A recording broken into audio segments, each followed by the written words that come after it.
During the Cold War, an Australian spy had turned and worked for the enemy, the KGB, effectively sabotaging the organization from the inside. So about 3 years ago, I set out to find them, having no idea what a weird and wild journey it would become.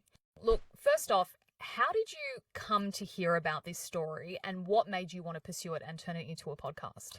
Well, Sash, for as long as I've been a journalist, actually, for as long as I've been a human life force, I've been obsessed with spy stories. And as I got into journalism, it became a kind of focus of my inquiries. And that's partly because these are very powerful institutions. They operate in the shadows and they're worthy of journalistic scrutiny and public inquiry, but also because they're really cool stories. They're full of action and mystery and everything you could see in a spy thriller, but in the real world, it becomes even more strange.